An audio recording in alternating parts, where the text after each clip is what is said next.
कुंडलिनी जड़ और चेतन को परस्पर बांधे रहने वाली सूत्र श्रृंखला है। प्रकारांतर से ये प्राण प्रवाह है जो व्यष्टि और समष्टि की सभी हलचलों का संचालन करती है। नर और नारी अपनी जगह पर अपनी स्थिति में समर्थ होते हुए भी अपूर्ण है। इन दोनों को समीप लाने और घनिष्ठ बनाने में एक अविज्ञात चुंबकीय शक्ति काम करती है। इसी कुंडलिनी की एक चिनगारी कह सकते हैं। प्रकृति और पुरुष को घनिष्ठ बनाकर उनसे सृष्टि संचार की विभिन्न हलचलों का सरंजाम खड़ा करा लेना इसी ब्रह्मांड व्यापी कुंडलिनी का काम है। व्यक्ति सत्ता में भी काया और चेतना की घनिष्ठता बनाए रखना, शरीर में लपसा, मन में ललक और अंतःकरण में भावनाएं उभारना इसी कुंडलिनी महाशक्ति का काम है। जीव की समस्त हलचलें आकांक्षा, विचारणा और सक्रियता के रूप में सामने आती हैं। इनका सृजन उत्पादन कुंडलिनी ही करती है।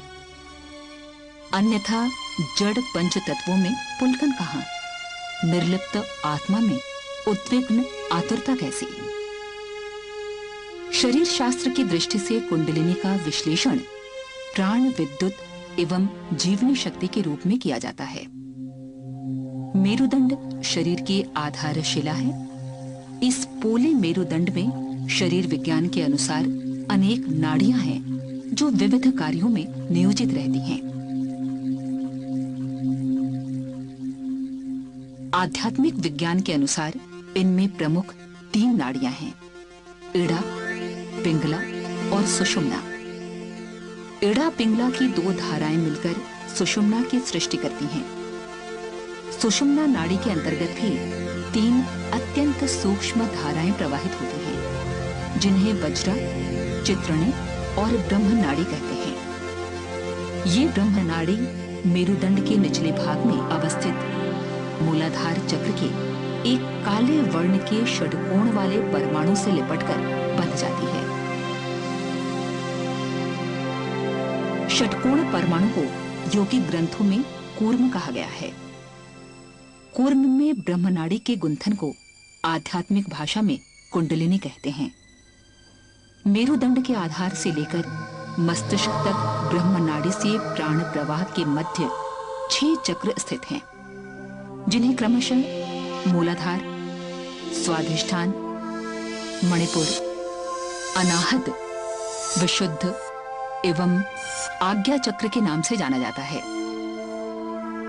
मस्तिष्क में प्रविष्ट होने पर ये नाड़ी हजारों रश्मियों में बिखर जाती है, जिन्हें सहस्रार की संख्या दी गई है। मूलाधार चक्र से प्राण का प्रवाह कुंडलिनी की सामान्य सुषुप्तावस्था में जीवन के लिए आवश्यक प्राण विद्युत प्रदान करता है। साधना द्वारा इसका ऊर्ध्वगमन होता है। इसे कुंडलिनी जागरण कहते हैं। विभिन्न चक्रों में जागृत कुंडलिनी की शक्ति क्रमशः जीवनी शक्ति, योगाग्नि, अंतः ऊर्जा, ब्रह्म ज्योति के रूप में क्रमिक विकास का परिचय देती है एवं साधक को आत्म साक्षात्कार के मार्ग में उच्च शिखर तक पहुंचाती है। कुंडलिनी जागरण की कई साधनाएं हैं। सर्वाधिक प्रभावशाली रूप में विभिन्न योग मुद्राओं और प्राणायाम के साथ मूलाधार चक्र में गायत्री की देवता सविता अर्थात प्रातःकालीन उदीयमान सूर्य के तेज का ध्यान किया जा सकता है।